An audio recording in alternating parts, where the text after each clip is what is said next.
everyone. Today is Tuesday, December 17th, 2024, and this is a Hendrick Hudson Board of Education meeting. Can I have a motion to open the meeting? Motion to open. Can I have a second? All in favor?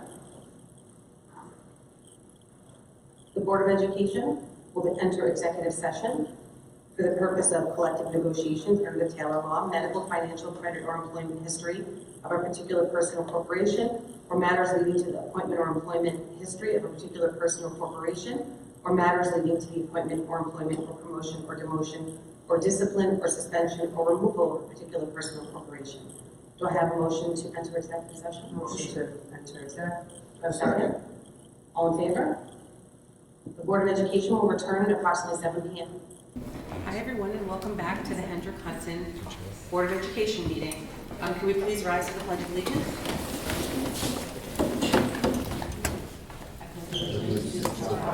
The United States of America, to the republic for which it stands, one nation, under God, indivisible, with liberty and justice for all.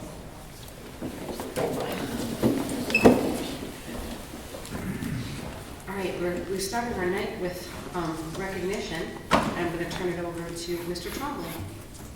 Thank you, President Mills. So this evening, for our recognition, in keeping with our strategic plan where we want to celebrate the accomplishments of our students and staff, we are joined this evening focusing on a valued member of our facilities team.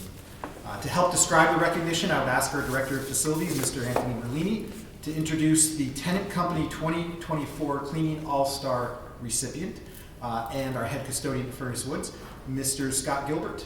So, Mr. Merlini. Good evening, everyone. Thank you for letting me be here 100%. During the fall, I got an email from the Tennant Company asking if I knew any custodians that were worthwhile of recognition. And during that time frame, I had just gone through a lot of projects with Mr. Gilbert, and he was the first one that popped into my mind with all the hard work and dedication that he puts into in securing a safe, healthy, brilliant environment for our staff, students, and faculty to come to every day so they can learn. Scott is always willing to learn. He's always willing to be there. His wife was in the process of being pregnant and getting ready to give birth to their second child, and Scotty was there right up until the day that she gave birth. And then thereafter, and he was always trying to figure out when he could be there and when he couldn't be there. And don't worry about it, I'll open up the building tomorrow, I'll be fine. I just have to be here for this and that and the other thing. So I'd like to take this opportunity to bring up Scott and recognize him for all his hard work during the course of that time, and having the opportunity for the Tennant Corporation for their 2024 recognition.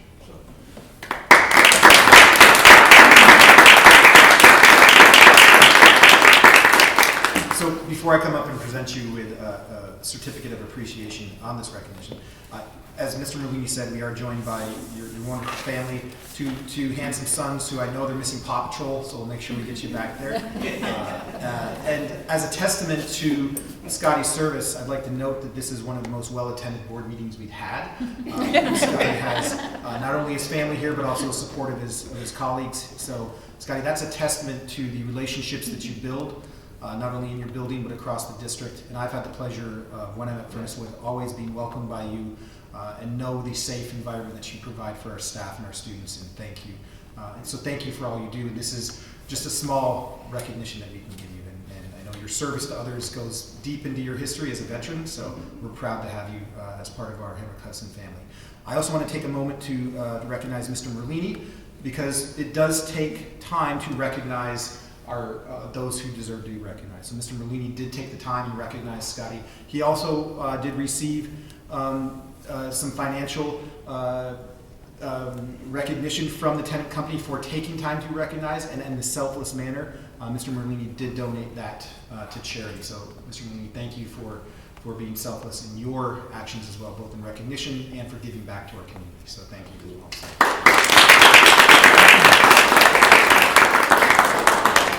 And Carmen, could we get a picture of Scotty so he can put this up on his wall of fame?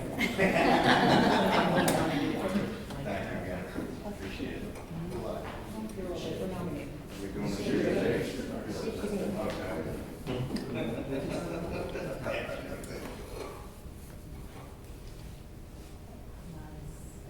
right, thank you again.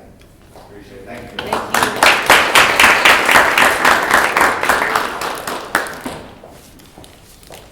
So we do have a full board meeting, which you are welcome to attend, but I do know that on Universal Kids, Paw Patrol is probably running back to back to back to back. So you're more than welcome to stay, or you can obviously go home and enjoy the evening. So thank you again. Thank you. Thank you. With that, I'll turn it back over to President Mills. All right, now we move on to our agenda. Do I have a motion to approve the agenda as stated? Motion to approve. Second. All in favor? Are there any audience comments on non-agenda items? There's not. No? Okay. So we move on to the consent agenda. Does anyone have anything they'd like to pull for discussion from the consent agenda? No? Okay, can I have a motion to... Can I have a motion to approve the consent agenda? Motion to approve. Second. All in favor?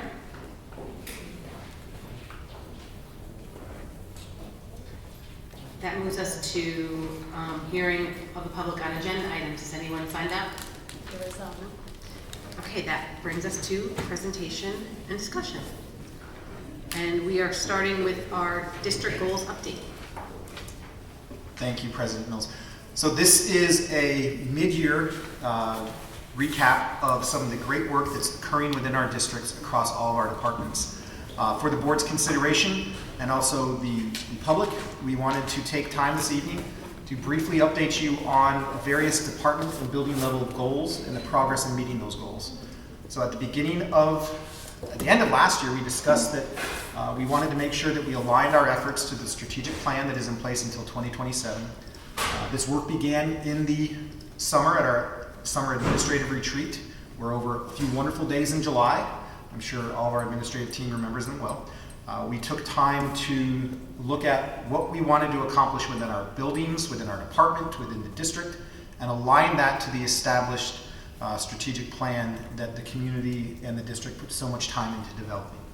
So we had every administrator work in a collaborative way to update that document. We did have one goal across every department that had to be adhered to, and that is the goal of utilizing the MTSS system of supports to assist in instruction to ensure that we increase differentiation across our instructional program. So everybody will have that as a goal, right down to facilities. And then we asked our administrators and colleagues to identify other goals within their areas that may be goals that they have developed to make sure their department is continuing to improve, but they must be aligned to various strategic plan action items. So what we have done for this evening is, just as a reminder, we've put in where we were in terms of progress at our last update, which I believe was on, it was in October 31st, was it? Or, September, we provided, It's on here. I apologize, it was September 25th. September 25th, thank you, Carmen. But also wanted to show you progress made since then. So I'm not going to insult anybody's intelligence and read it to them, but just wanted to show you that the progress we have made. We do take time in our monthly administrative team meetings to reflect upon and update these as living documents. We did share that these would be living, growing documents throughout the year, and at the end of the year we would take time to update the strategic plan so that you could see, memorialize the yearly progress. And so these goals may be messy, and that's good, because we should be working towards them. So they're there for the boards and the public's viewing, but also it's more for us as an administrative team to hold ourselves accountable to make sure that we are progressing towards these goals. So with that is the update, because these are ongoing and continuous. I will yield to any questions from the board at this time.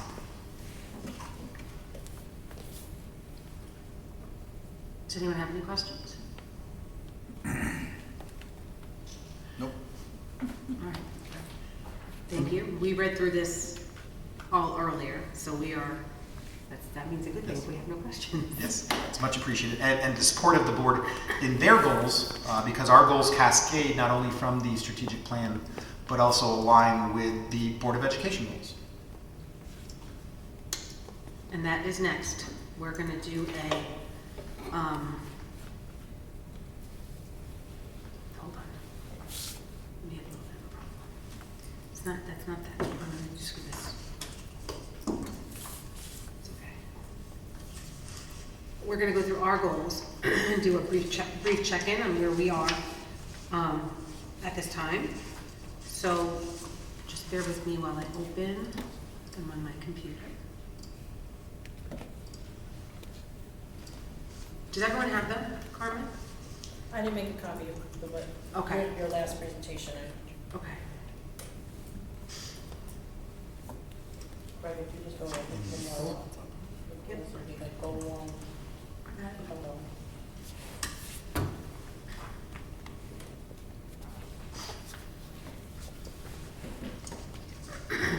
Oh, or not.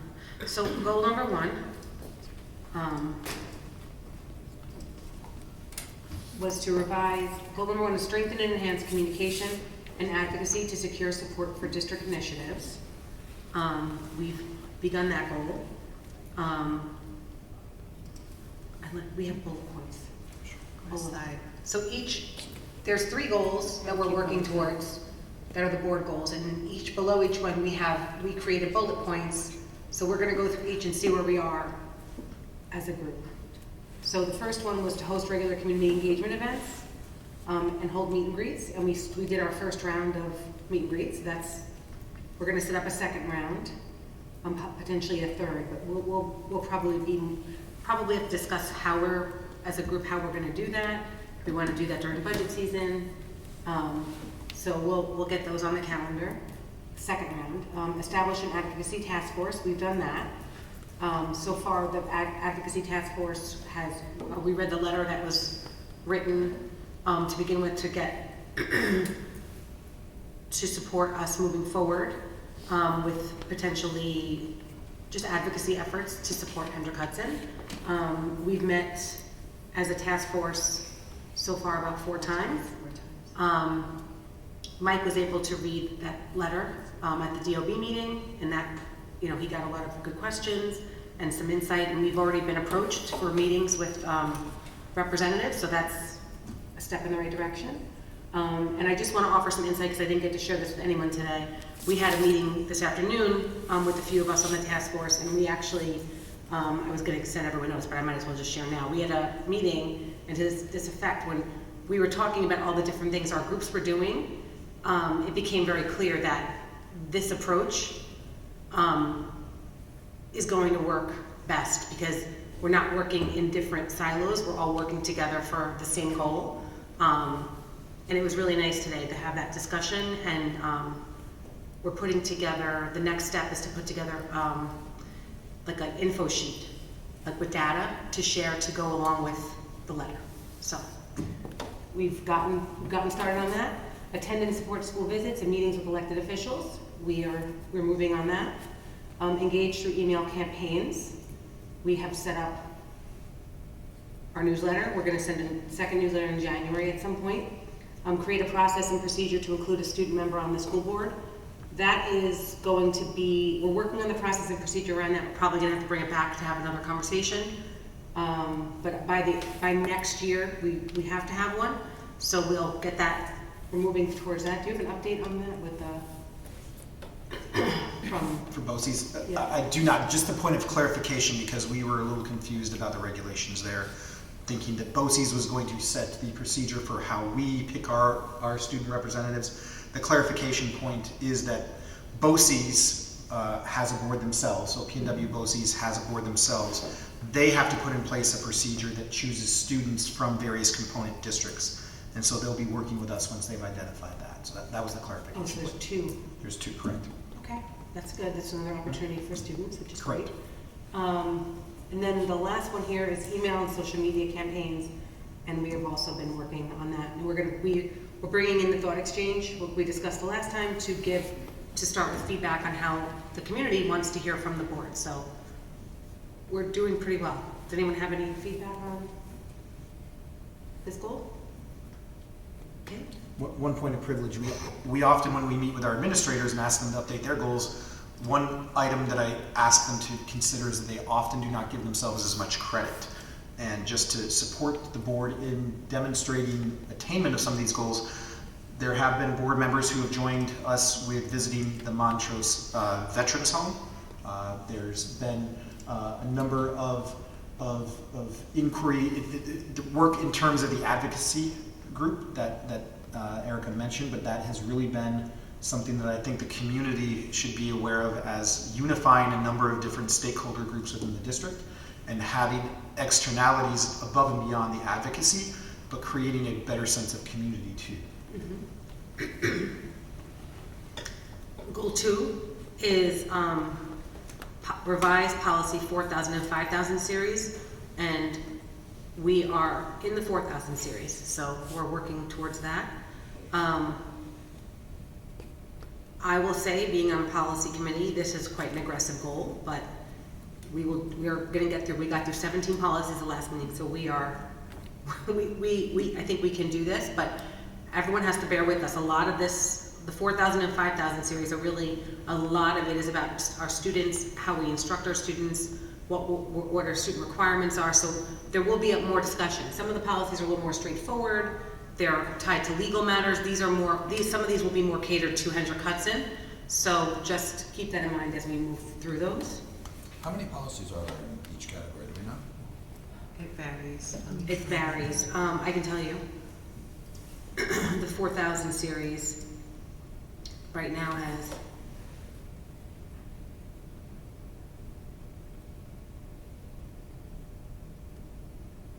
Take one board meeting. it's about 35.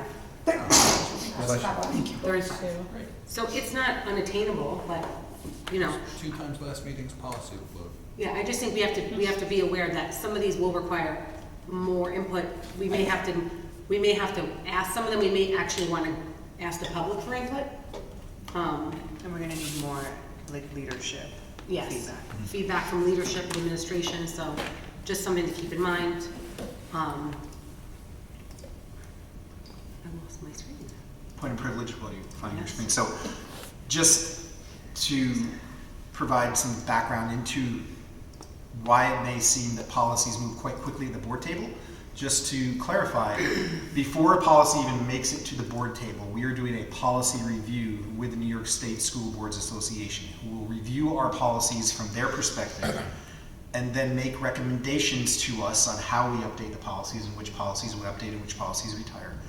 The policy committee then will have discussions on it, and often those discussions lead to further review.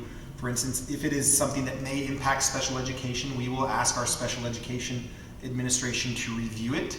There may be some legal review in addition to the NYSBA review, the administration review, and then it comes back, and there may be discussion on particular language that Hendrick Hudson, that may be specific to Hendrick Hudson, which then of course has to go back to legal review to make sure it's appropriate, and there's a lot of discussion before it even comes to the board table.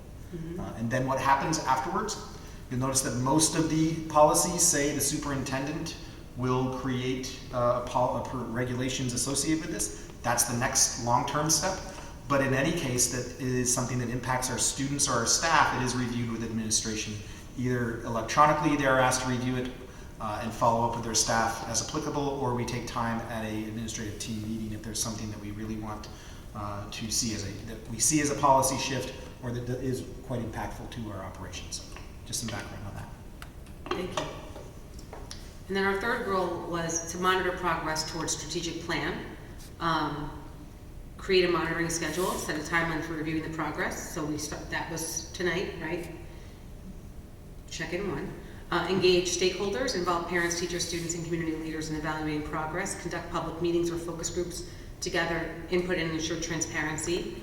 So that's the thought exchange part. I think we can utilize that, and I think also we can talk about how else we want to communicate with our staff, our students, how we want to get involved. I think there's more conversation to be had as a group about that.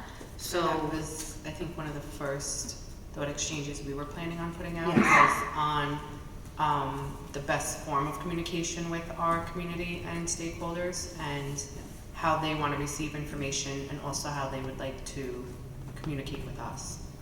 Right, and we also have, at this, right now, we're looking for, we're looking to hire, to replace Dr. Muller, as she retires. So we're going through that process, and we have engaged the community. So, you know, there's certain things we're gonna keep moving in that direction as much as we can, because the community involvement is very important to us. Adjust and recalibrate if the goals are not being met. I think we're doing that right now, so we can discuss that at the very end. Report progress publicly, and we're doing that. And then celebrate milestones, acknowledge and celebrate achievements along the way to maintain momentum, and highlight the board's commitment to continuous improvement. So I think we're doing a lot of this. I'm looking for anyone's input. With the celebrating milestones, I know we've created a calendar of things that we want to do for the meetings, and that is updated continuously. Like, we want to make sure that we are acknowledging different groups, and that we're letting people know like all the good things that are happening within the community, such as tonight with our recognition at the beginning. And that's something that we value, and we want to make sure that we continue. And we're also going to, like, our next board meeting is actually at Blue Mountain. So we're gonna actually move to different locations. Where's the high school? Next meeting? Oh, January 22nd is Blue Mountain. So you're gonna notice us going to Moving different around. buildings, moving around a little bit, to, you know, it brings us into the buildings, as a board, but we hope that people come to us too. So this is just another way, and in those buildings, our plan right now is to do recognition specific to those buildings. And this goal is really where the governance of the board and the administration, and the term the governance team, this is where it plays out. So this is monitoring implementation of the strategic plan.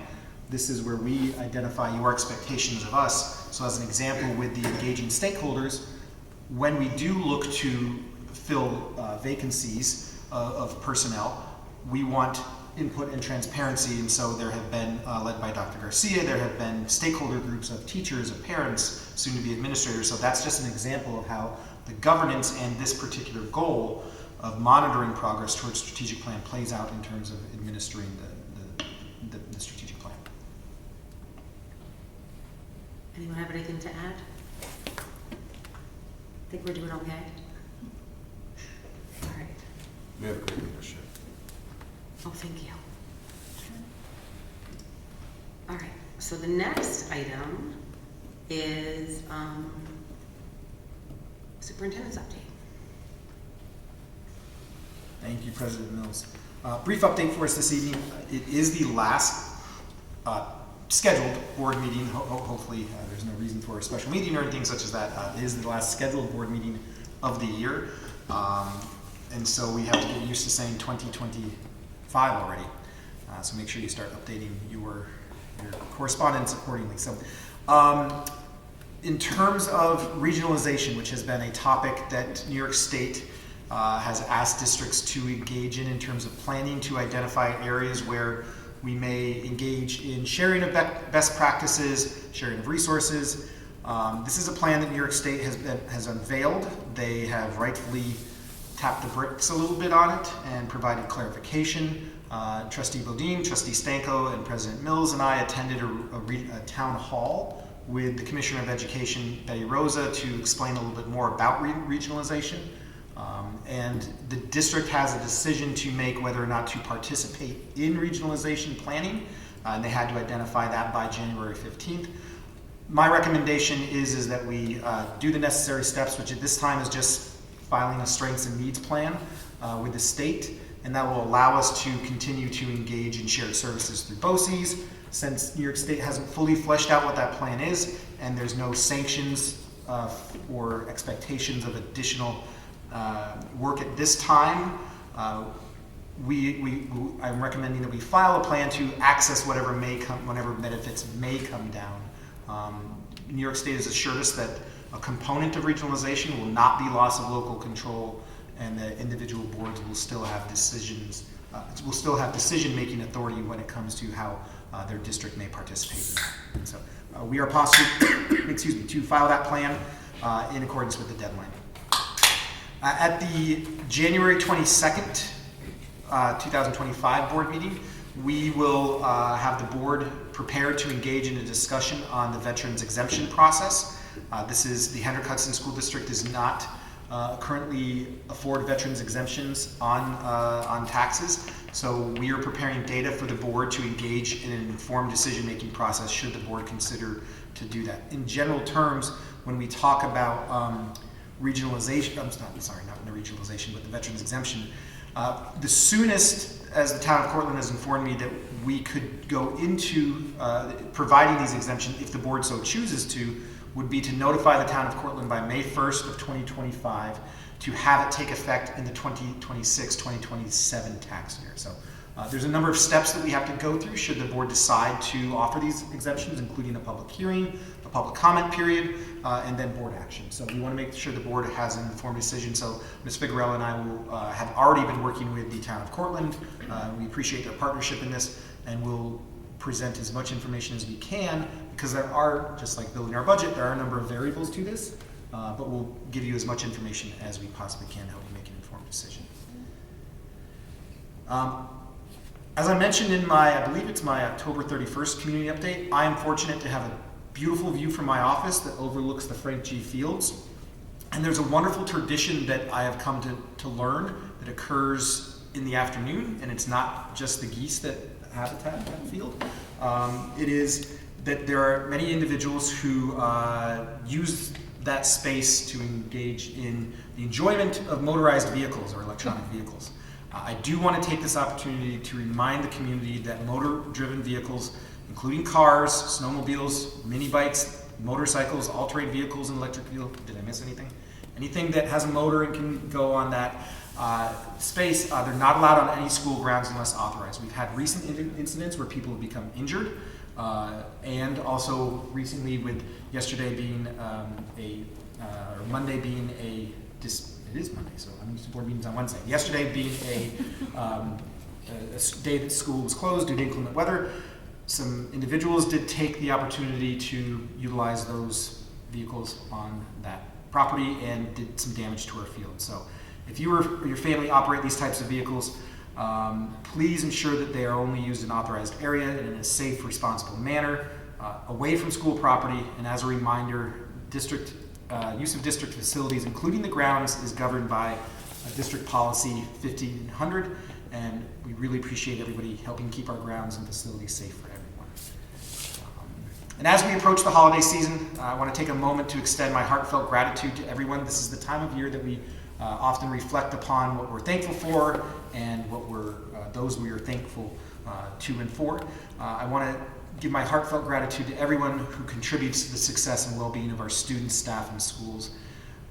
We've done some incredible work together, as you can see if you dive into those goals on behalf of students.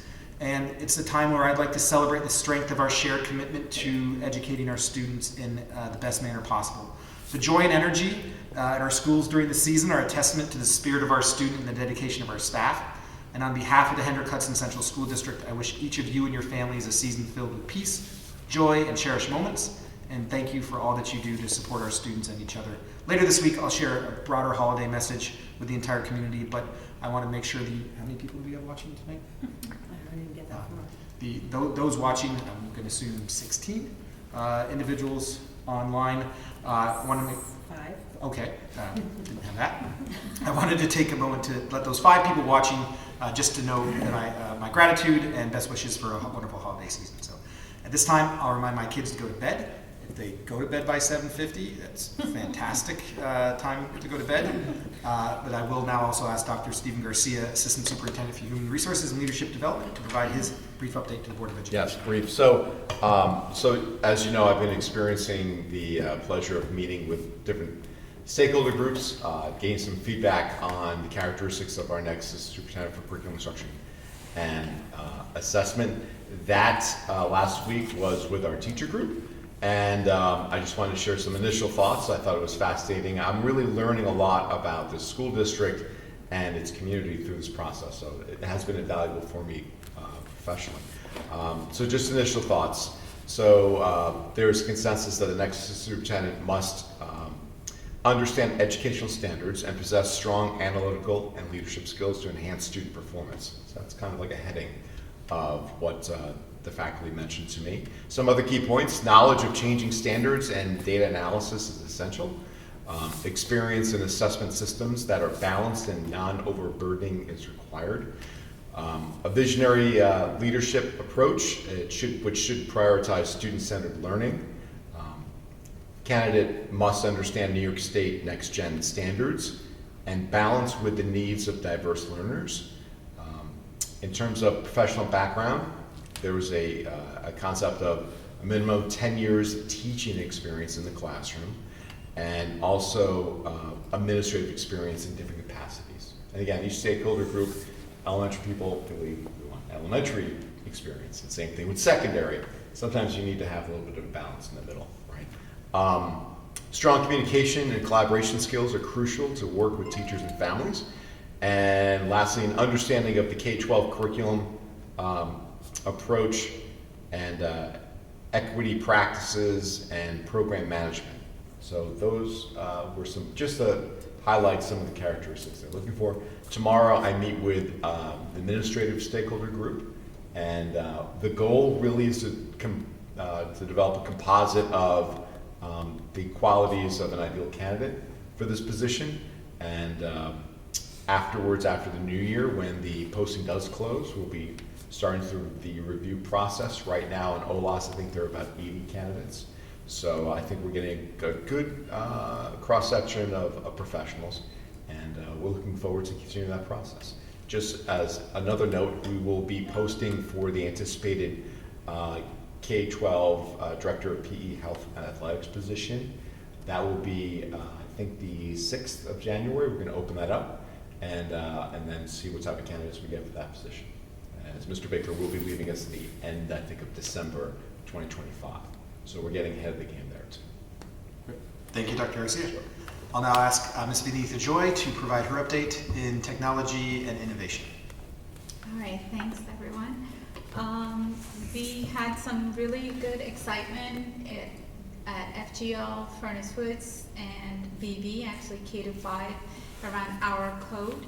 Today was at Furnace Woods. Our technology facilitator, Nikki Stavel, has been working with the teachers more than any other year because they now have support of our technology facilitator to be able to do some of the our code activities. What she actually did is mapping out, based on the year at a glance document on our website for December. She looked at the ELA, math, science, or social studies, or even art, music standards, and she aligned that to a lesson that teachers can do with the students. So we really had quite a few teachers participated. It's voluntary, but quite a few teachers participated. Furnace Woods, she'll be at FTL tomorrow, and BB the day after. Also, we started working on our STEAM Innovation Day. So I sent out the save the date to the staff. I already got a couple of responses from teachers saying they are interested in presenting. It will be on March 29th from 9:30 to 12:30. So this is our third year for it. The team has been will be working on two things over the break because my team is here during the break. Twice a year we do recycle of technology equipment. So you'll see today like all the equipment that's retiring. So they've been coordinating that effort. Also, not that I expect you to remember everything I said, but we did move to the Lyric WAN or Wide Area Network this school year. In August, we actually finished the failover for wired network. That means anytime our district goes down at the high school, because it used to be one point of entry or point of failure in the past, so everything went through the high school. If it failed, internet failed at the high school, the rest of the district goes down. So now we have two, high school and middle school. If high school failed, middle school can fail over to the middle school side, and we can still continue to have instruction and business as usual. We didn't have success with the wireless side, so on the 23rd, we'll be trying to, our network administrator, Brian, has been working really closely with the engineers to make this work. We really cross our fingers, make sure that wireless side is going to be failing over like it's supposed to. The other things, we continue to work on ambition migration. Jill and I have been attending the Friday standing meeting with the BOCES or the Lyric in migrating our ambition server over to BOCES.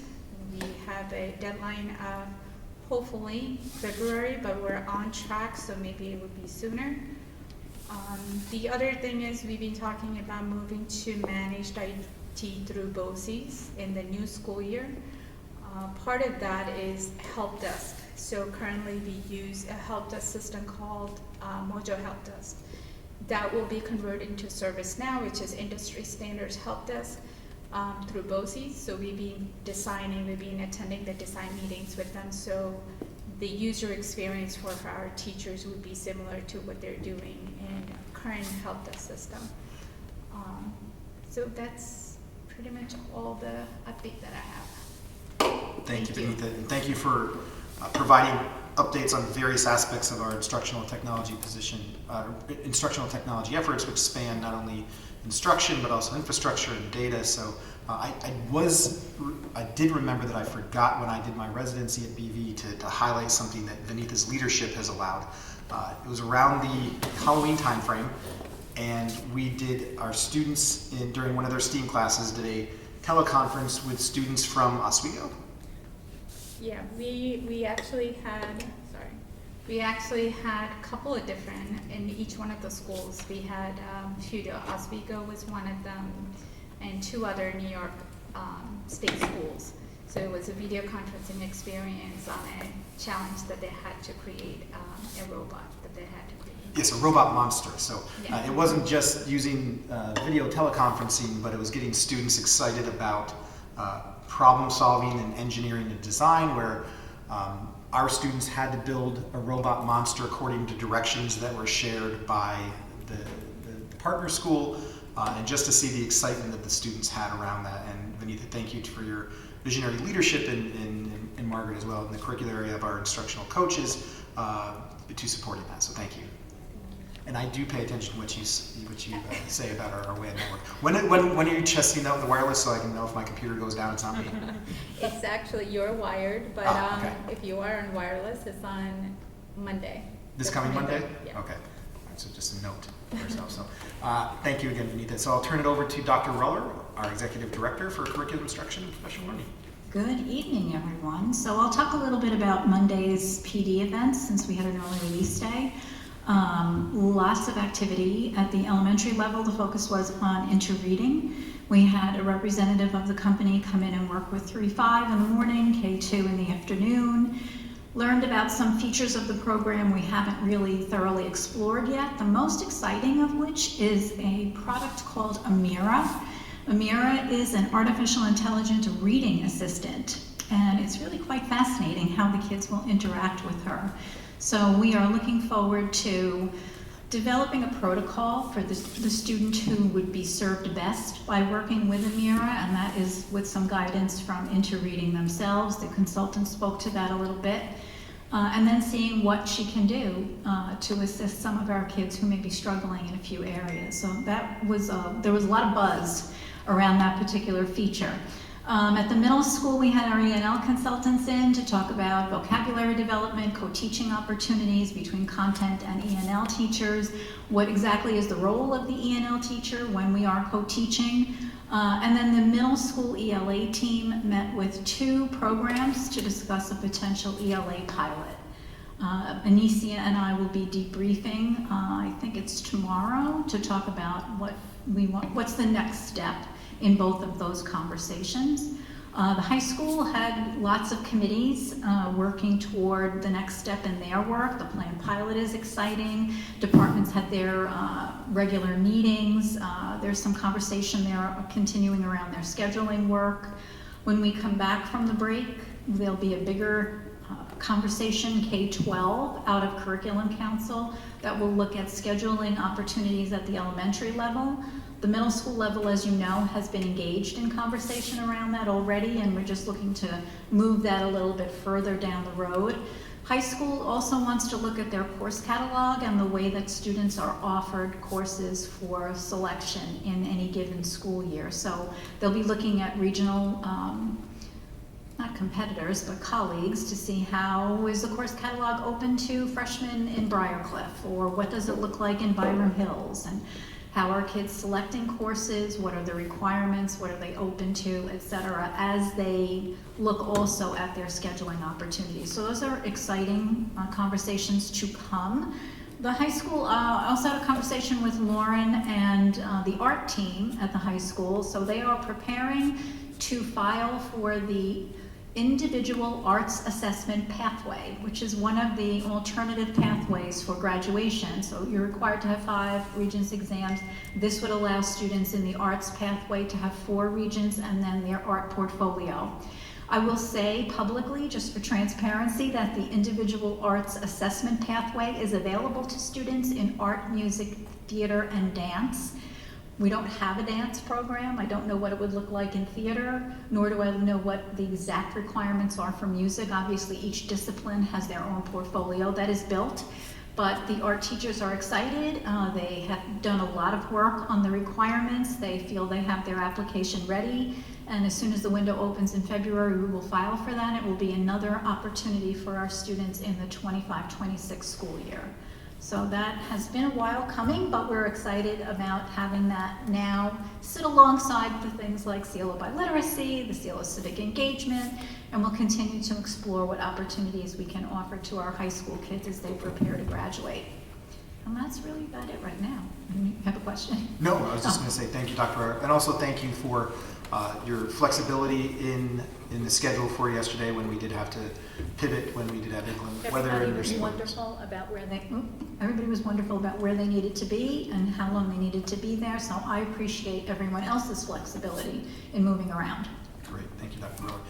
And much of what our cabinet has been updating you about, whether it be positions, whether it be switching to different types of technology support, different types of schedules, that will also come out as part of our program budget. And we know that Ms. Jill Figueroa will be shifting a lot of her efforts into providing us with consistent updates on that. So I'll turn it over to our interim assistant superintendent for business, Ms. Jill Figueroa, for her update. Okay, thank you.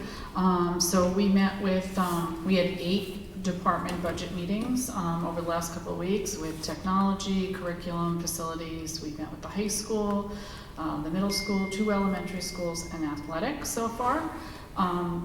We had an audit committee meeting update where we went over our annual audit status, where are we with that, getting into the final stages, so we should be wrapping that up fairly soon. We're starting to work on the financial forecast with our finance committee. We met this evening. We were looking at some of the budget metrics and toward developing the 25-26 budget. And I've also started the transparency reporting process with the New York State Education Department. That's due December 31st, where we delineate the amount or the expenses reported from the district by each location. And that's what we're working on right now. Thank you, Jill. Could we take just a brief moment to provide a little bit more detail on the transparency report? Because one thing that we heard through our budget discussion last year and our discussion on how we structure our schools is a concern that we want similar experiences and opportunities across all buildings. And I want to just make sure that people are aware of the transparency report and the impetus behind that and what it does and how we report. Sure. So we specifically code all of our expenditures by location so that we can capture what we're spending at each location. It can vary depending on staffing, and normally the regular everyday types of expenses are the same throughout the district in each of the buildings. Staffing can be more costly in one building than another, so that is not something that we should measure that with. I think that more or less it's just for the state to understand, and I think it's geared more towards the city, big city school districts than it was for the upstate school districts, but we're all subjected to doing it, and we spend a lot of time doing it. So, but it just really, there's district-wide expenses that will get evenly distributed throughout each building. So, you know, I think basically it's just a reporting back to them so they can take a look and make sure that we are doing just that we're being diverse in our budget, and we're making sure that there's equity there. So, Thank you. yeah. And just for the board's knowledge, Jill is absolutely correct. This transparency report was primarily intended for larger school districts that may not ever collaborate on the development of a budget. But as Jill in her update delineated, we collaborate with our building level administrators numerous times throughout the budget development process, where we're providing them feedback, they're providing us insights into what their needs and wants are, and their aligned to goals. So this is a collaborative budget process that when it's presented to you, there's a lot of ongoing but previous thought and input and a lot of eyes on it to make sure that we are providing the best possible program budget proposed to the Board of Education for consideration. So thank you, Jill, for leading that effort. And at that point in time, I will turn it back over to you, President Mills. That is the Cabinet and Superintendent's update. The last one for 2025. 24. All right, now we are moving on to our policy readings. Okay, we are starting with the second reading of Policy 0115, Student Harassment and Bullying Prevention and Intervention. The Board of Education. Motion to waive the reading. Second. All in favor? So this one is a required one, and a lot of the edits that we made from there was just some language to be up to speed to what we had said we wanted, and also just clarifying. So that was something I know we were talking about, like what DAC meant, who that was. So we kind of pinpointed that it would go through the building principal. Yes. And it's just a lot of language as to what we consider bullying and sexual harassment, and then we also added in the other policy that we had approved before that is now linked to this one as well. Yes. We have a motion to, Motion to approve policy 0115. Motion. Second. all in favor? Okay, this is second reading. Revision of policy 0115R, Student Harassment and Bullying Prevention and Intervention Regulation. So this is the regulation. The board condemns. Motion to waive the reading. Second. All in favor? Again, similar to the other one, this is just the regulation. Again, we went through the language just to make sure that it matched what we wanted as there and was very clear as to who each person is, and the time length for when stuff should be filed, and also when someone should receive information back that it was received, and investigating into the occurrence. Yeah, it's very thorough. This is one of the ones we actually adopted and revised in March, and now it's back again with more legal notice. So, anyone have any questions? Motion to approve regulation 0115R. Second. All in favor? Okay, this is the first reading of policy 2270, school attorney. The Board of Education. Motion to waive the reading. Second. All in favor? This one just talks about how we decide on the school attorney that we use.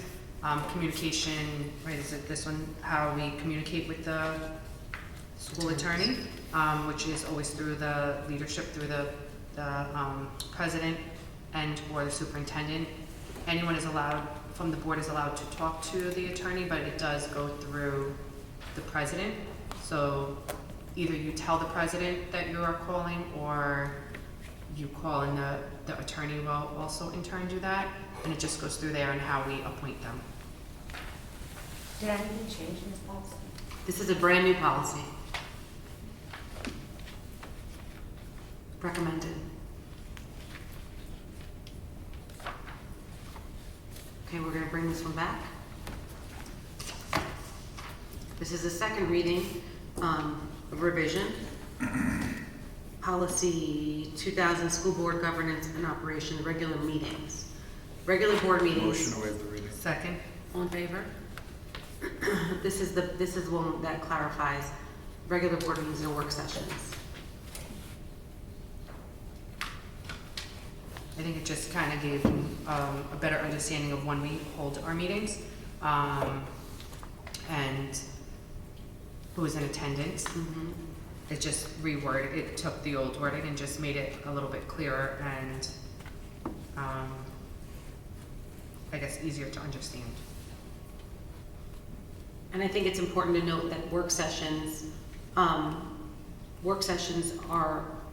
the board, we are writing into policy that at work sessions, the board will take action only at regular or special meetings. So at work sessions, if we have a work session, we will not be doing board business. It would just be a work session.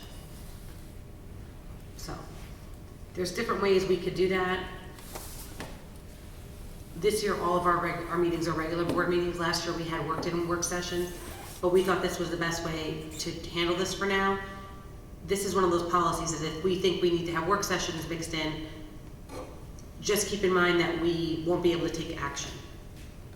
One of the other things I just want to notice here is that it does mention about the barrier-free access, so I'm just going to bring up, that's why we are noticing that we are here. It is because this is a location that is easily accessible for any person, and we're just going to make sure anytime we have a meeting that anyone can access the meeting.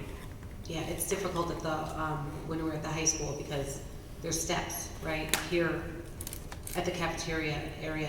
It's more easily accessible, and we do have it posted at the front of the building that we are here. So, just a point of privilege. I think the board in scheduling the meetings this year took the right approach, particularly when you're doing such an extensive policy review. You want to be able to take action at each board meeting, even if it was a work session. Yeah, because we did originally have more work sessions in there, and so you may notice that I think we may have posted it about 2 or 3 times. There was a revision to move away from as many work sessions this year, since we didn't have a big vote, that we were going to have more community input and time to work. Motion to approve policy 2310. Second. All in favor? Okay, this is the second reading. Provision policy, special meetings policy 2320. Special meetings of the Board of Education. Motion to waive the reading. Second. All in favor? This one just took the one sentence and elaborated again, just to make it a little bit more clear and a better understanding of what a special meeting looks like and the notice needed for it. Motion to approve policy 2320. Second. All in favor? Okay, this is the first reading. This is a revision, policy 2330, executive sessions. 20 what? 2330. The Board of Education may hold executive Motion sessions. to waive the reading. Second. All in favor? So this again just has some revisions to clarify what happens in an executive session and who is invited to the executive session.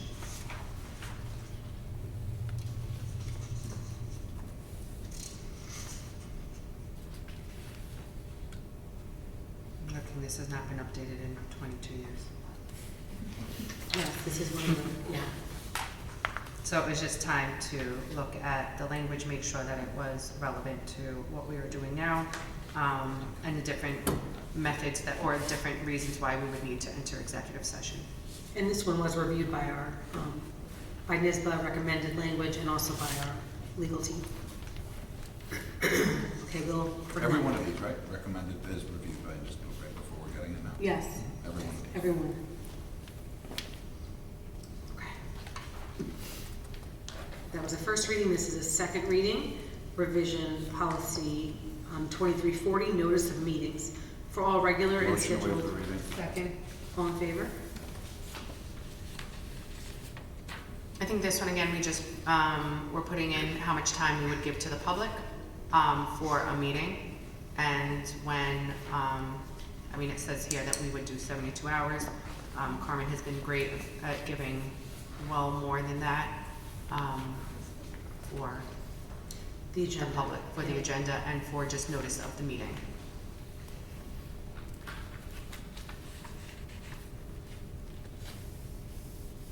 This is Motion to approve policy 2340.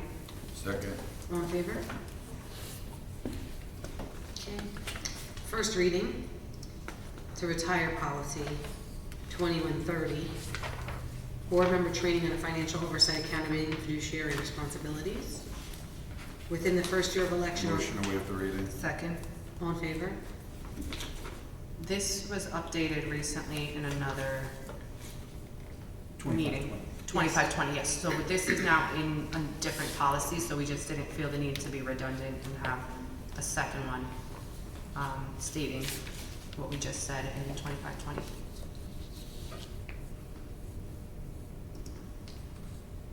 Do we have to bring this one back to retire it?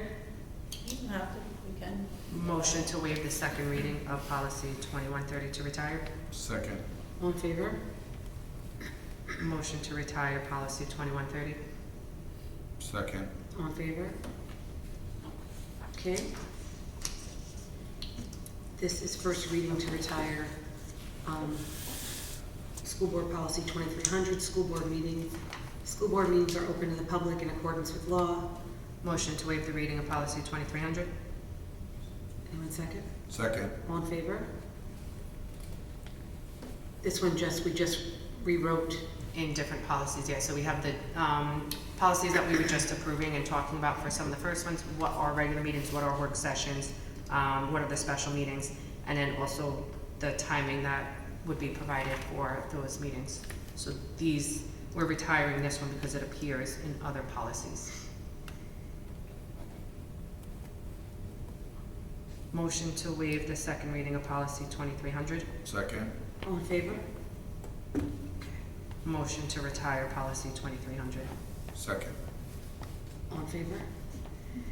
Am I crazy, or did you guys sometimes reference like what the policy was that it's replacing in the, is that? The ones, we just read them, so that would be policy 2310, policy 2320, and policy 2330. Oh, no, sorry, 2340. Yeah, no, I mean like if I for some reason wanted to go on and look at a retired policy. Those other ones that we're putting are new, so we're giving them new numbers, so that's why we're retiring this one.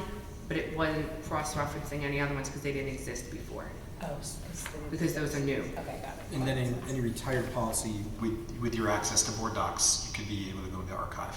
Right, that's what I was What she's asking. asking. Yeah, but is those other how ones does she didn't know exist. What When I- policies replaced this retired policy now? Normally what Carmen will do is put into place, on top of the public content, she'll put in which policy if we're retiring it. It replaces, so for instance, if you look at, I mean, couldn't it- policy 2330, in the public content will say that this policy is addressed in 2520. For the ones related to the delineation of what each meeting is, it was self-explanatory that since in policy 2300, we just adopted policies on those individual meetings that are mentioned in that retiring policy. And some of this is numbering system. It's just changing the numbering system because NISBA's numbering system is a little different, so now we're aligning with them. Okay. Thank you. Mm-hmm. Okay. Where are we? 11-7? No, 2331. Okay. First reading to retire policy 2331, work sessions. Work sessions may be held for discussion. Motion to waive the reading of policy 2331. Second. All in favor? This one just is now rolled into the other one. Do we, yeah, that was, whichever one we just did, the work sessions as well. So this would now be 2320. Mm-hmm. So 2331 is now renumbered to 2320. with a better explanation of what the work sessions are. We could also waive the second Yes, reading let's because it's waive, already approved in the policy. Motion to waive the second reading of 2331. Second? All in favor? Motion to retire policy 2331. Second. In favor? Okay, we are in the first reading of policy 4321.4, independent I just educational. want to stop and Motion. say we have entered the 4,000s. Yes. Independent educational evaluation. Motion to waive the reading? Second, All in favor? this is again this is a legal requirement just as to how you go about, or just if you believe that your child should have get a CSE meeting. Do you want to explain that briefly? Sure.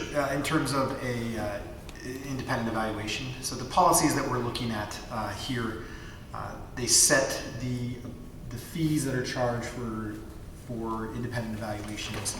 We do know there were some board questions about this, so we are working with the Pupil Personnel Services Office. They are getting back to us some of those questions, and you'll have those in your weekly update. In terms of the rate, the district uses the PNW BOCES Guidance and Child Center rates, so that those fees are set. That's documented in our policy. In terms of when we work with the purpose of the administration in PPS, part of their role is to make sure that that evaluation process moves on. The state provides us with a list of independent evaluators. There is a very, I don't want to say antiquated, but there's a regulation that dates back, I believe, to the early 2000s in terms of how much we are allowed to charge. And it's 2001, the Division of Budget approved a rate of $100 per hour, so that's how those fees are set for the hearing officer fees.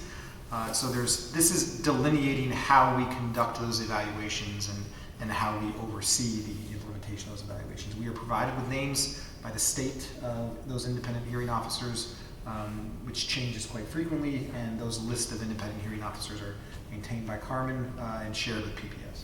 And we'll have more detailed information, some specific board questions in this week's update, so that as we go into the second reading, you can have some more information on that. And we did have questions on the cost when we were there as well, and we do know it was run by legal and it went through BOCES. So those were the numbers that were set. It's not a number that we selected. It's a number that was given to us. So you're going to answer the question. Is there any place online where parents can look? Because there are questions on how you get a CSE referral, how you go about getting an IEE, just step-by-step process. Because if you go on the school district website, it's very vague. It really doesn't answer a parent's question and give them, this is step one, this is step two. I know SEPTA has done a really great job of doing the presentation, so I would say maybe reaching out to them and seeing the presentations on them, because well, we do have something on the website. No, I know, but I was going to say, I know for them, paragraph. they have done the actual, like, step by step. I believe it was there was one this year on it already, too. I missed it. It was one that, so it might have been Just- 3 years ago, but just I to don't I'm just wondering, yeah. if, just because if someone misses Sure. it. Are you referring to the referral process itself? I'm a parent, Mhm. this is the referral process, and then after you go through the referral process, how do you even do an independent educational evaluation? Where does that come in? I don't think parents really know how to do it. Sure. So there is, and I'll make sure that we do. I'll work with it. There is a lengthy referral. I Okay. went there, And then I looked all through that, Then if you do disagree, there is a procedural safeguard document. so I didn't see the document on there. I was just wondering if it could be little steps. Sure. This is step one, step two. And we can definitely touch base and review that website, but also provide further details in the board update before the next policy. So. And the other question I had about the fees were last updated in 2001, correct? Let me check the policy, because I wasn't here for that one. Because I'm just wondering if you go to this route and you're looking for a provider, do you encounter the same issues you encounter with your health insurance where you can't find a provider who's underneath and covered? So my understanding of the fees is that because we use the Child Guidance and Study Center, they're reviewed yearly by the BOCES, and they make sure that it's within the standard regional fees, and the rates are dependent upon the type of evaluation. So for instance, PPS office provided information that bilingual evaluations are more expensive because there's additional training and certification necessary for that. So we do have the listing. PPS office has provided the listing. We can share that with the board in the update, and I believe that's updated every year. Because I'm just In wondering. fact, they updated it November 13th, 2024. So this gives us who you could use, right? The next one then goes with the compensation. Yes. The very next one. And the compensation. So if a parent wants to use someone who's not on our list and expects more compensation, they can't do that. I don't know. Well, the hearing officer, it's my understanding, is provided by a state list. It's not the district's list. It's a list of hearing officers that are that the state decides And districts and communities can that's in use. the next policy. Okay. I'm just thinking, Sure. because I've never been through it. Sure. If you know how we all I've seen specialists before, and this specialist doesn't take your insurance, or they don't take any insurance at all, and that's the person who's best for you. Yep. I'm wondering if that's the same So in this type of situation. here's what I can say. I'll definitely reach out to the PPS office to get more information on that. There is oversight at the state level as well too, because if there is, we have to maintain information on each of those impartial hearings. In other words, I know if the state is notified of when an impartial hearing date is set, and then if we don't complete it within a certain amount of time, whether it be, and I've seen situations where the hearing officer didn't respond in an appropriate amount of time, the state does provide reminders and oversight that it needs to be completed, and we have to report all of our documentation on those evaluations to the state office of special education as well. And I know I'm jumping into the next Okay. policy. Jump.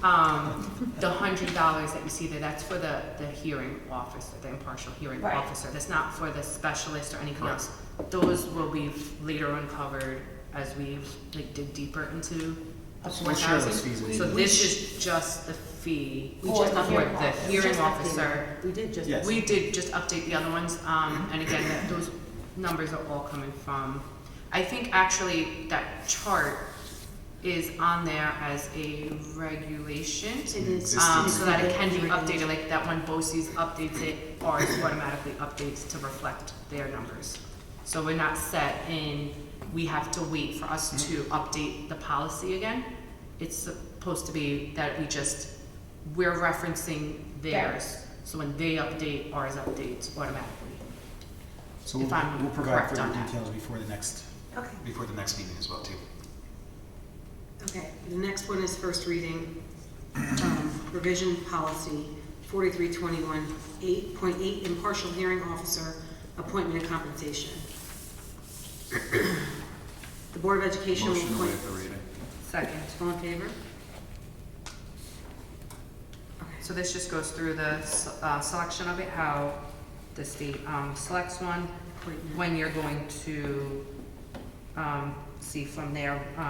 So it says that you'll have two business days after, and then the appointment and compensation, which like we said is $100 per hour for the pre-hearing, hearing, and post-hearing activities. And the cancellation, which again is another 2 business days. And this is, again, coming from NISBA. As you can see, we had a policy before, and they revised it based on the newest information. And we did have our PPS administration review this prior to presenting, prior to the, Carmen, was it before or after the policy committee? I believe it was before the It was policy. before. Okay, so we'll bring that one back. The next one is the first reading, retire. This is retiring policy 4420, class size. In order to provide. Motion to waive the reading. Second. All in favor? So I know some people are probably wondering why we are retiring class size, and it was in the, when we were looking at this one, we had no intentions of talking about changing class size or any of those. It became a matter of, we found that this exact, or very similar verbiage was in the contract for the teachers union, which supersedes the policy. So they are the ones who negotiate and go through this. So this allows them to have that power to, I don't even want to say power, but this allows them to negotiate and not worry about the guidelines of us, that we're following the contract. And the class sizes are identical here and there.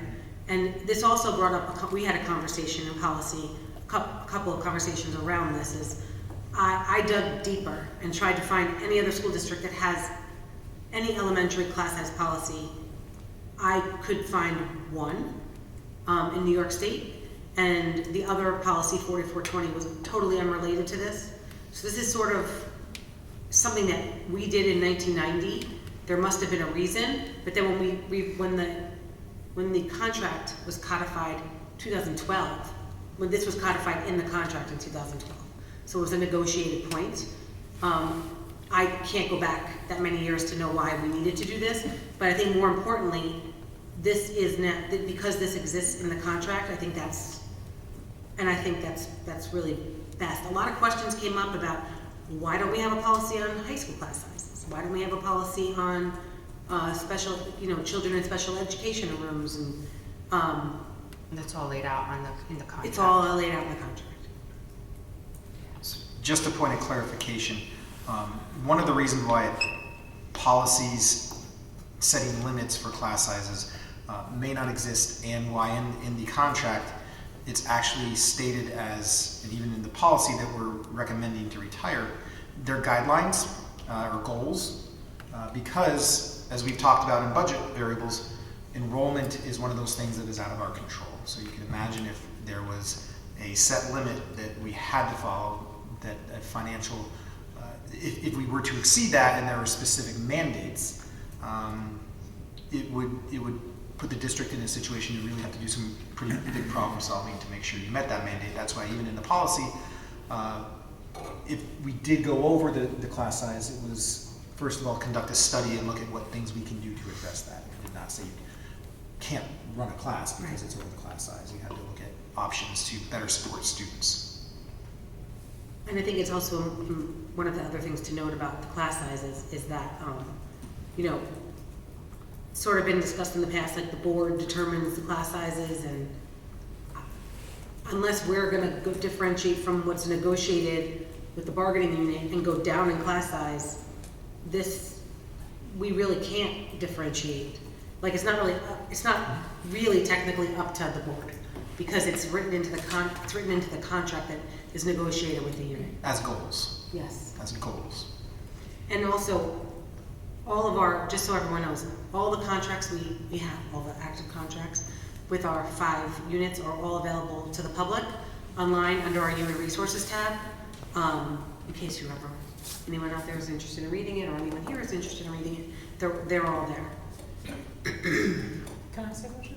Mm-hmm. So if you're saying the main reason it's duplicative of what's in the contract, so we don't really need it, basically, and their language in the contract supersedes it anyway, so it sort of is just kind of fluff at this point. It's like a redundancy. Right. And then you said 2012, it was included. That's when the contract was that's when it's dated within the teacher's contract, 2012. So in terms of that section. That section. That section of the So language. do you mean, so I guess my question goes towards the fact that we're gonna be renegotiating the contract next year. And has it just been, kind of, the language has been lifted? Just carried over. And carried over, like it's not, and obviously, I guess it's a matter of opinion of class size, but for teachers, I would assume that it wouldn't be something that they would want a larger number, but I guess there are studies that, talk about the benefits either way, so I'm not gonna talk about that, but is it something that if we had a policy, it would help provide that guidance when there's gonna be that negotiation next year, or, because you said to change anything in the contract, we'd have to renegotiate, but we are gonna be renegotiating it. So isn't it some sort of like fair game in a year? But the policy, I don't think the policy is gonna drive what gets negotiated in the contract. So you would simply then have to revise the policy to match whatever's negotiated in the contract. That's not gonna drive the contract. So if that's a point that's gonna be brought up in the negotiations. Right, it's like which came first. I don't even know if we're really allowed to talk about contract negotiation at the table. Are we? In terms of, right now? not specifics, but in terms of So I think it's, approaches. so I think that, Well, I'm just saying in relation to the fact that next year the contract is up, so we can't really rely on the fact that it's covered in the contract, because that could change. That's all I'm saying. well, but then that would mean that if it changes, we just have to change this again.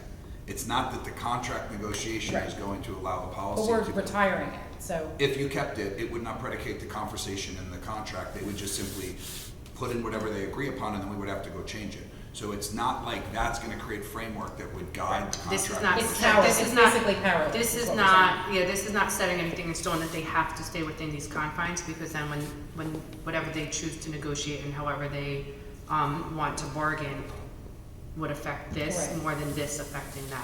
I guess I'm just wondering, because it's been kept for all these years. Yeah, and And I I did do a little bit of research in there. I see that most other schools don't have.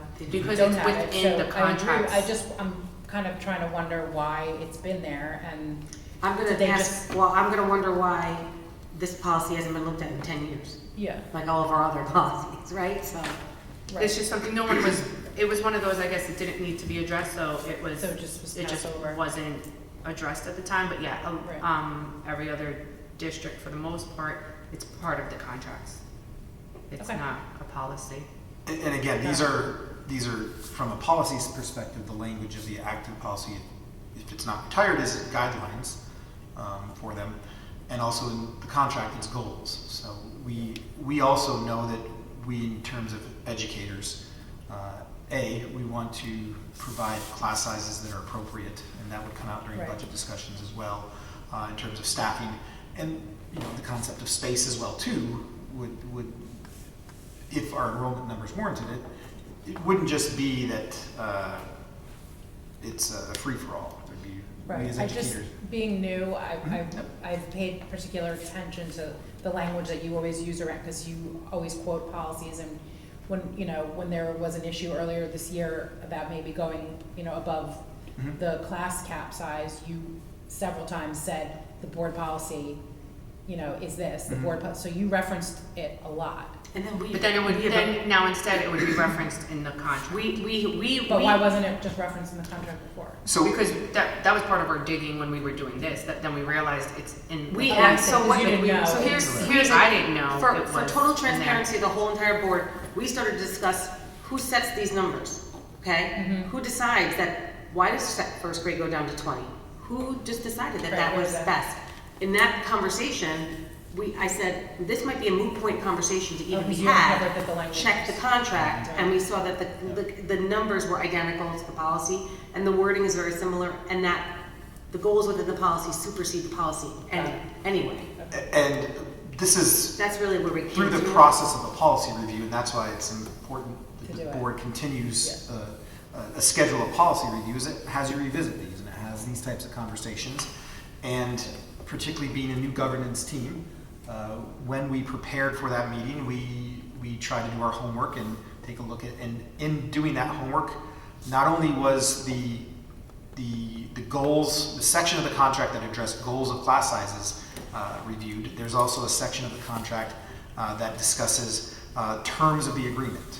And in review of that, it says that agreement, as long as it's not illegal as a court of law, the regulations or practice, the agreement supersedes any rules, regulations, or practices of the board which shall be contrary or inconsistent with its terms.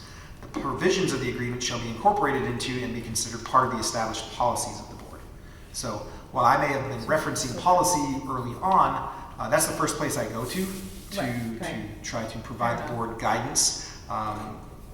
The connection was made in further study of the contract and also the And it outlines the same process that we had, like, with the.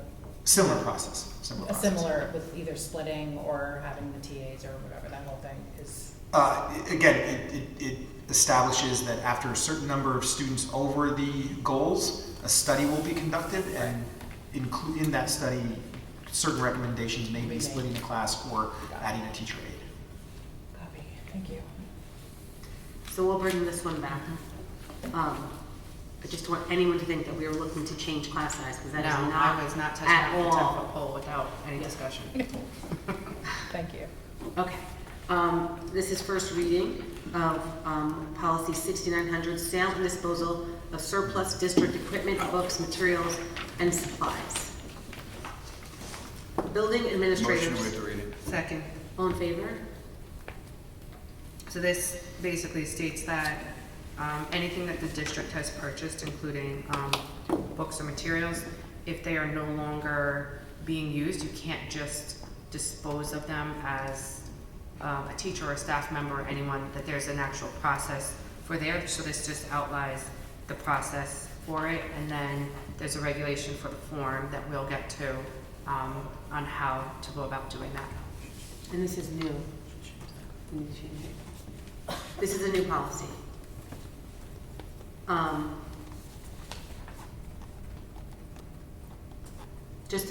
think something to keep in mind here is that as a school district, everything that is owned and everything that is purchased and everything that is utilized by our school community is purchased technically by the community. So it's our responsibility as a board to make sure that it's almost part of our fiscal oversight, right? To make sure that everything being disposed of is being disposed of properly, because it is if you give it away or you don't follow a proper process or protocol, you're basically gifting public funds. Also, the other piece it touches upon is the safety and security of our students. Yes. So sometimes, like in the textbooks or something, like students write their names, this goes through the process of that those would be removed before they're discarded and or sold to somebody else. So it ensures this security of our students. And we do know this does create more work for our staff, but I think that this is an important one. It's also possible for us to retrieve money, like after you can, I know sometimes there's like the auctions and Yes. bids, and you can reclaim some of the funds that you had spent. Yeah, we do some of that now, but this just puts it into policy. So we'll bring this one back. And then policy number, this is first reading, policy 6900, e-textbook disposal form. So this, the E is the exhibit. So this is the form to dispose of those items. Motion to waive the reading of the form. Can I just ask a clarifying question? No. I'm sorry. Does this policy say teachers no longer have the right to just throw out things in their classroom? Because we don't throw things out in the first place. You're gonna have a lot of crap. It's not, I'm we're not just scared here. throwing it out, it's that you're not putting it in a garbage can. You're requesting that somebody is taking those items and storing them somewhere, discarding them somewhere, or selling them somewhere. It's not saying you have to keep all these books in your room forever. It's just now a proper channel for how you're disposing them. Like, you can't just throw it into a garbage can, because if there's a student name in that book, somebody takes that book out of a garbage Okay, can. I just wanna say this to you. Are you asking us to check drop ceilings? Okay. I just wanna tell you that there's things in my office that are probably 50 years old. Girl, That you gotta go from the through. floor to the ceiling.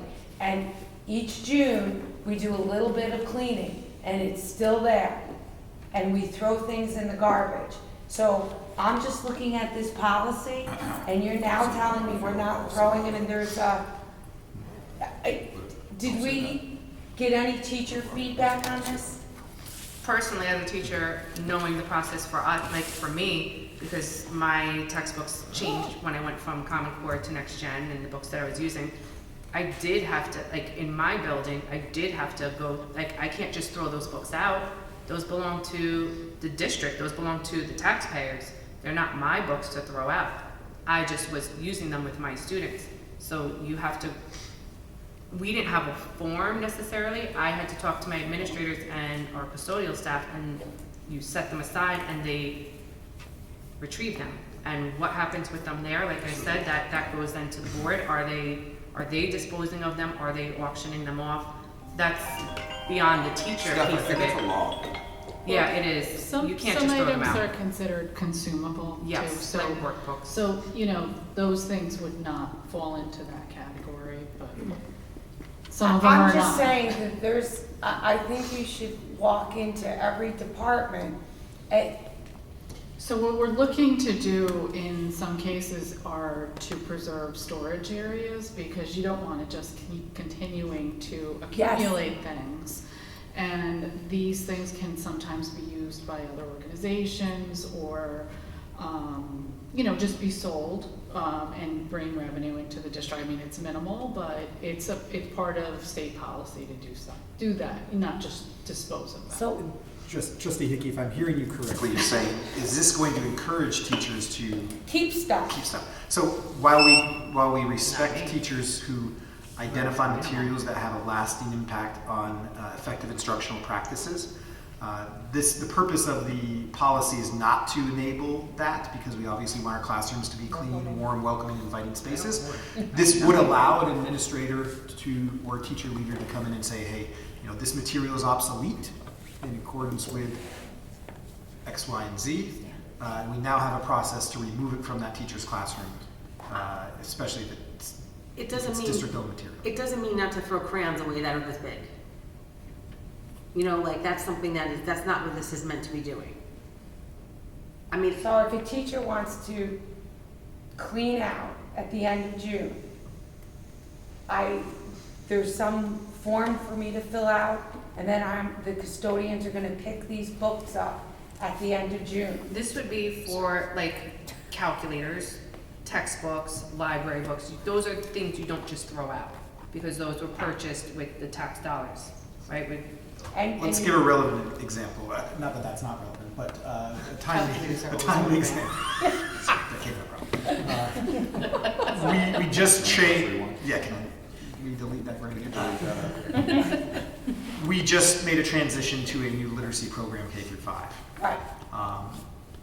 Some teachers may find value in the materials that we had in our previous literacy program. We want to make sure that to make space for the new materials, to have a safe and welcoming classroom for students, that if we need to, as an administrative decision, say we want all of your materials, we can do that under this policy, claiming that it's obsolete, and we have an appropriate way to dispose of that, so we have room for the new materials. Right, it gives us permission, actually, to throw things away without just throwing them away. Okay. And what we probably would do is, we know that teachers are very busy at the end of the year. Exactly. We would put in place a procedure where we work through buildings and a quick inventory. If you're only inventorying yours, or if you have a grade level leader, perhaps finding time to help you do that as well too. I also don't think it's like a yearly thing. Like, you wouldn't be throwing away textbooks yearly, so it's not every year, every June.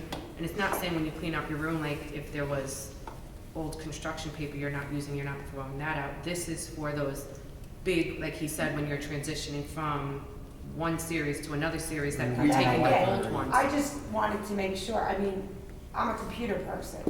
There are textbooks that I have that are not relevant anymore. So you should be going to somebody within your district on how to. And you're gonna sell these textbooks? They might sell them. They might not. But that's one of the things. That's one of the options. So you might auction them off. That's one option. Or they find a way to dispose of them where the student name and anything that ties to our district is removed. Because if you just put it in the garbage can, like I said, with student names or anything that's identifying to the district. Well, I think we all know to take out names so that they're not identified. Yeah, but now if you're just mass throwing away, are you going in and scribbling out everyone's name and everything else? Like, if you're in that much of a rush in June to just do all that, you're not doing that anyway, I'm assuming. I mean, and then I go back to our libraries, in this district specifically, the number of books that are just someone made a decision, and along the way, that none of us were on this board necessarily. I don't think the board had any conversation around it or anything like this to protect that. Those books just evaporated. I mean, I'm sorry, but that's Honestly, we had a just my library 2 cents here. But we had a I get library. what you're But we saying. had a library in this building here that had rows and rows and rows and rows and rows of books. When I was sitting in that seat over there, and I said, I wanted to know where all those books go, right? So. Yeah, there's other, this is not This something. is a law. You this- can't just throw public. This is not goods. even new. I'm actually surprised that we didn't have anything like this before Yes. because, like, in my district, I've been having to do this my entire career. Point of privilege. So perhaps we really hone in on the first line of the policy. Building administrators and support staff supervisors are responsible for identifying obsolete or surplus equipment. That's perfect. That's perfect. So it's the administrative team that is supposed to identify and get rid of this stuff. That's wonderful. I'm sure that's happening in my district all the time, and I just don't know about it. Without divulging that, yes, it is. Yes, it is. accessible. I know it is. And now this is why I didn't know about it. But again, I'm surprised that we did not have this policy because you end up. I'm just surprised you didn't. I'm surprised we don't have this policy because a lot of this is legal. So a lot of this is legal, and I don't want to get into too much more detail. I know that when I was surprised to see our own libraries here go down, but not see anything in, because the board's going to actually have to approve some of this stuff. It's going to go through the board.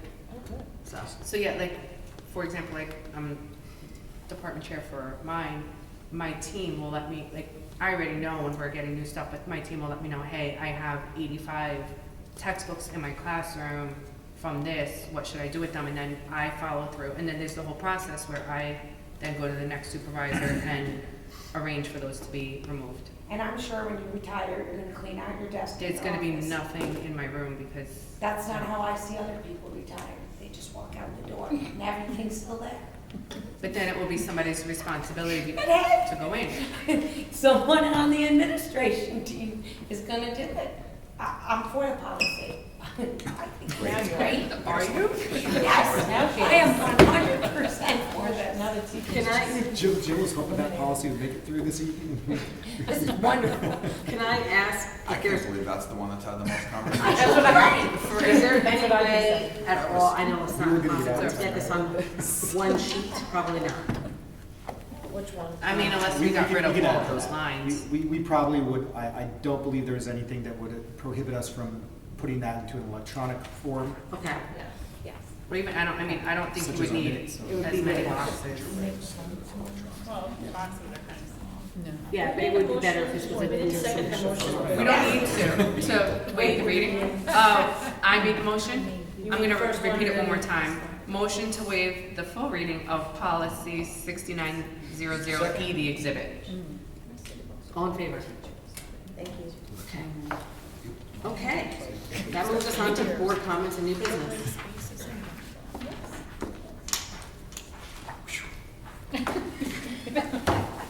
Anyone?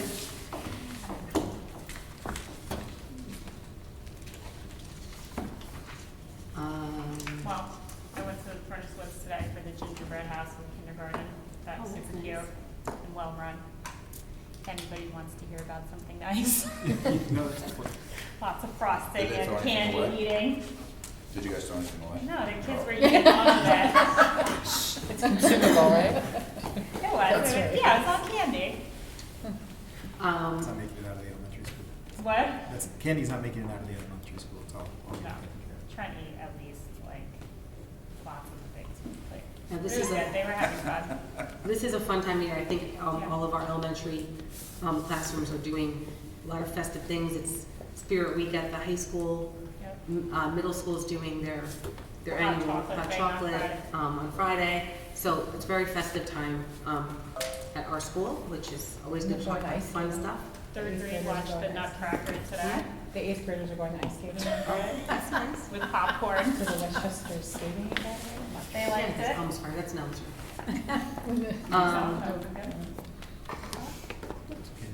Yeah, no, they had a celebration for the holidays. Where? Third grade. I Where? think just, I don't know if it was more than third grade. Blue Santa. Oh, yeah, it was Santa. It's my first year of missing Blue Santa. Yeah, second grade's making their gingerbread houses tomorrow in Furnace Woods, and Friday there's gonna be a sing-along kind of thing where they've been practicing all the different holiday songs in FGL.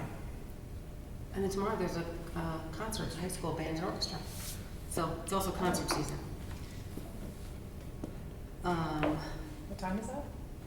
7? It is 7 to 8. 7, yes. And an orchestra. That's right. That's always a really nice, I mean, our band and orchestra. The chorus was last week, amazing. Next is our committee reports. Policy did a bunch. I was gonna say, policy did a bunch. There was a SEPTA meeting last Thursday, and they had another presentation. Yeah, the finance committee had a meeting. I will say 5 that minutes ago. there was a PTA high school PTA meeting on, PTSA meeting on Monday to start organizing volunteers for the senior fashion show, which is very exciting. Very unique hen hud experience for our seniors, and the whole community gets engaged and comes. It's really a fun night. I think that's March 7th, but I'll plug that later. Right now, we're just looking for volunteers.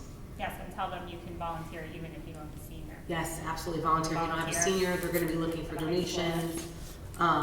It's, Fashion show?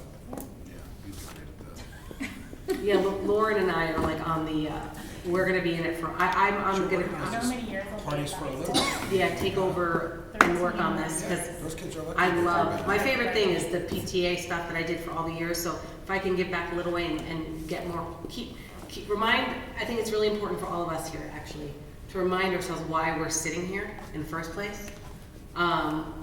And that's our students. So I get actually really emotional when I attend some of these events with the kids and I see them, because they are the reason we're here, and they're so happy to participate in this stuff. So anyway, it's grounding for me, and so I'm happy to be a part of it, and I hope a lot of people volunteer.